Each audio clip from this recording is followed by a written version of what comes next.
নমস্কার বন্ধুরা, আমি সোমা। আরও একটা নতুন ভিডিওতে তোমাদের সবাইকে স্বাগত। চলো দেখে নেওয়া যাক আমার আজকের এই রেসিপিটা। আজ আবারও একটা নতুন রেসিপি নিয়ে হাজির হয়ে গেলাম। তবে ভিডিওর শুরুতেই বন্ধুদের কাছে আমার অনুরোধ রইল চ্যানেলটা সাবস্ক্রাইব করে আমার পাশে থাকার জন্য, আর তার সাথে বেল আইকনটাও প্রেস করে নিও। তাহলে আমি যখনই চ্যানেলে কোনো নতুন রেসিপি আপলোড করব তার নোটিফিকেশান পৌঁছে যাবে তোমাদের কাছে। আজ হাজির হয়ে গেছি একটা মাটনের রেসিপি নিয়ে। আজ তৈরি করব মাটন কিমা। মাটন খেতে কিন্তু আমরা সকলেই ভীষণ ভালোবাসি। আজ মাটন কিমার একটা দারুণ টেস্টি রেসিপি তোমাদের সাথে শেয়ার করব। গরম গরম ভাত হোক বা রুটি পরোটা বা রুমালি রুটি, সব কিছু দিয়েই কিন্তু এই মাটন কিমা খেতে ভীষণ ভালো লাগে। তাহলে চলো দেখে নেওয়া যাক আমার আজকের এই রেসিপিটা। গ্যাসে একটা কড়া গরম করে তাতে দিয়ে দিলাম 4 টেবিল চামচ সর্ষের তেল। কিমা কিন্তু সর্ষের তেলে রান্না করলেই স্বাদটা বেশি ভালো হয়। এবার এতে দিয়ে দিলাম ছোট ছোট করে কেটে নেওয়া আলু। দুটো মাঝারি সাইজের আলু খোসা ছাড়িয়ে আলুর তরকারিতে যেরকম আমরা আলু দিই সেই রকমভাবে কেটে নিয়েছি। এবার আলুটাকে হালকা লাল করে ভেজে নেব। আলু কিন্তু খুব বেশি লাল করে ভাজার প্রয়োজন নেই, দেখতেই পাচ্ছ হালকা হালকা একটু রং ধরেছে। এবার আলুগুলো তুলে নেব। আলুগুলো তুলে নেওয়ার পর এই তেলেই রান্নাটা করে নেব।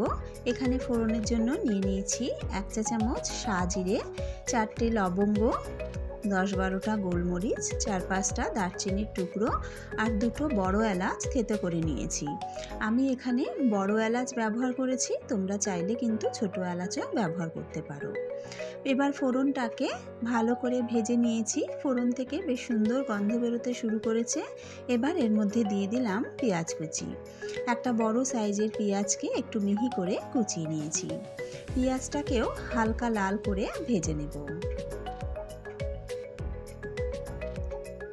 পেঁয়াজটাকে হালকা লাল করে ভেজে নিয়েছি। এবার এখানে দিয়ে দিলাম আদা, রসুন, কাঁচা লঙ্কা আর পেঁয়াজ বাটা। 2টো মাঝারি সাইজের পেঁয়াজ, 1 ইঞ্চি আদা, 12 থেকে 14 কোয়া রসুন আর 4টে কাঁচা লঙ্কা আমি একসাথে মিক্সিতে পেস্ট করে নিয়েছি। আমি এখানে 4টে কাঁচা লঙ্কা ব্যবহার করেছি, তবে ঝালের পরিমাণটা কিন্তু নিজেদের স্বাদ অনুযায়ী ব্যবহার করবে। এবার মশলাটাকে খুব ভালো করে ভাজা ভাজা করে নেব। মশলাটা কিন্তু বেশ ভাজা ভাজা হয়ে এসেছে।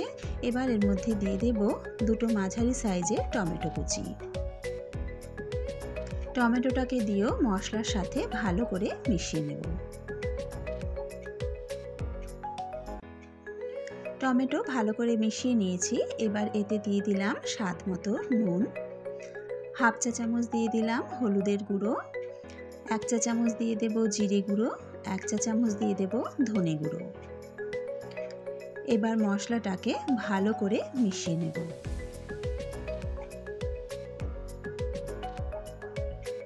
নুন দিলে টমেটো কিন্তু তাড়াতাড়ি নরম হয়ে যায়, তাই নুন টমেটো দেওয়ার সাথে সাথেই কিন্তু নুনটা দিয়ে দিয়েছি। আর এর সাথে দিয়ে দিলাম 1/2 চা চামচ লাল লঙ্কার গুঁড়ো। যেহেতু 4টে কাঁচা লঙ্কা ব্যবহার করেছি তাই গুঁড়ো লঙ্কাটা কিন্তু কম ব্যবহার করেছি। এবার অল্প জল দিয়ে মশলাটাকে ভালো করে কষিয়ে নেব। মশলাগুলোকে খুব ভালো করে মিশিয়ে নিয়েছি। এবার লো আঁচে চাপা দিয়ে মশলাটাকে কষিয়ে নেব, তাতে টমেটোগুলো কিন্তু ভালোভাবে নরম হয়ে যাবে। 2-3 মিনিট পর চাপাটা তুলে নিলাম। দেখো টমেটো কিন্তু আগের থেকে অনেকটা নরম হয়ে গেছে। এবার ভালো করে মশলাটাকে কষিয়ে নেব।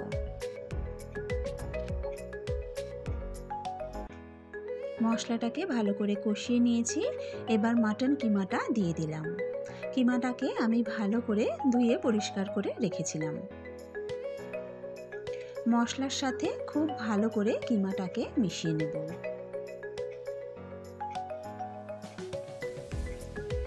মিনিট 3-4 সময় নিয়ে এইভাবে কিমাটাকে কিন্তু অনবরত নাড়াচাড়া করে একটু রান্না করে নেব।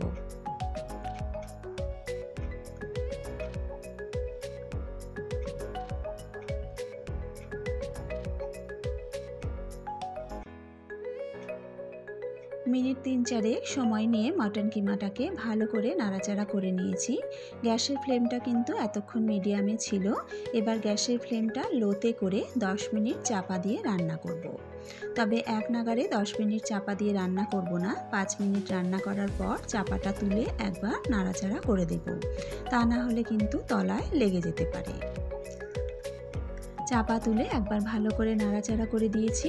এবার আবারও 5 মিনিটের জন্য চাপা দিয়ে দেব। আরও 5 মিনিট চাপা দিয়ে রান্না করে নিয়েছি। চাপাটা তুলে নিলাম। কিমা থেকে কিন্তু বেশ খানিকটা জল বেরিয়েছে এবং কিমাটা অনেকটাও কিন্তু সেদ্ধ হয়ে এসেছে। এবার আর চাপা দেব না, মিডিয়াম আঁচে কিমাটাকে আরও কিছুক্ষণ ভালো করে কষিয়ে নেব।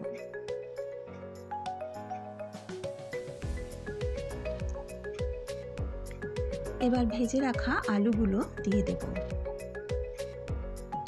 এর সাথে দিয়ে দেব কিছু কড়াইশুঁটি।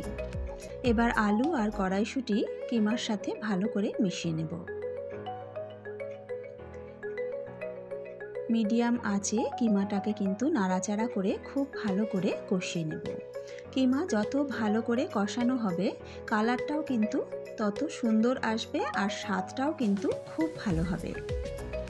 তাই একটু সময় নিয়ে মিডিয়াম আঁচে কিমাটাকে খুব ভালো করে কষিয়ে নিতে হবে। এবার এতে দিয়ে দিলাম হাফ কাপ মতো জল। কিমাটা একটু মাখো মাখো রান্না হবে, খুব বেশি গ্রেভি থাকবে না, তাই আমি এখানে হাফ কাপ মতো জল ব্যবহার করেছি। জলটাকে ভালো করে মিশিয়ে নিলাম। আলু সেদ্ধ হওয়ার জন্য যতটুকু জলের প্রয়োজন ততটুকুই কিন্তু জল দিতে হবে। এবার লো আঁচে চাপা দিয়ে 10 থেকে 12 মিনিট রান্না করে নেব। 10-12 মিনিট পর চাপাটা তুলে নিলাম। এই সময় আমাদের আলু, মটর আর কিমা কিন্তু খুব ভালো মতো সেদ্ধ হয়ে গেছে। তবে কিমার মধ্যে এখনও কিছুটা জলজলে ভাব রয়েছে, তাই গ্যাসের আগুনটা মিডিয়ামে করে আরও কিছুক্ষণ রান্না করে নেব, যতক্ষণ না পর্যন্ত এই জলজলে ভাবটা শুকিয়ে আসে। দিয়ে দিলাম 5-6টা চেরা কাঁচা লঙ্কা। কিমা একটু ঝাল ঝাল হলেই কিন্তু খেতে বেশি ভালো লাগে, তবে আবারও বলছি ঝালটা কিন্তু তোমরা নিজেদের স্বাদ অনুযায়ী ব্যবহার করবে। কাঁচা লঙ্কাটাকে দিয়ে আবারও ভালো করে মিশিয়ে নিলাম। আরও কিছুক্ষণ রান্না করে কিমাটাকে একটু শুকনো শুকনো করে নেব। মিনিট 4-5 সময় নিয়ে কিমাটা রান্না করে নিয়েছি। দেখতেই পাচ্ছ কিমার কালারটা কত সুন্দর চেঞ্জ হয়ে গেছে আর জলজলে ভাবটাও কিন্তু অনেকটা শুকিয়ে এসেছে। এবার এর মধ্যে দিয়ে দিলাম হাফ চা চামচ গরম মশলার গুঁড়ো আর দিয়ে দেব 1 মুঠো ধনেপাতা কুচি। যে কোনো রান্নাতে একটু ধনেপাতা দিলে ফ্লেভারটা কিন্তু খুব ভালো হয়, খেতে কিন্তু খুব ভালো লাগে। তবে যারা ধনেপাতা পছন্দ করো না তারা স্কিপ করতে পারো। গরম মশলা আর ধনেপাতাটাকে খুব ভালো করে মিশিয়ে নিয়েছি। এবার নামিয়ে গরম গরম সার্ভ করে নেব। তৈরি আমাদের মাটন কিমা।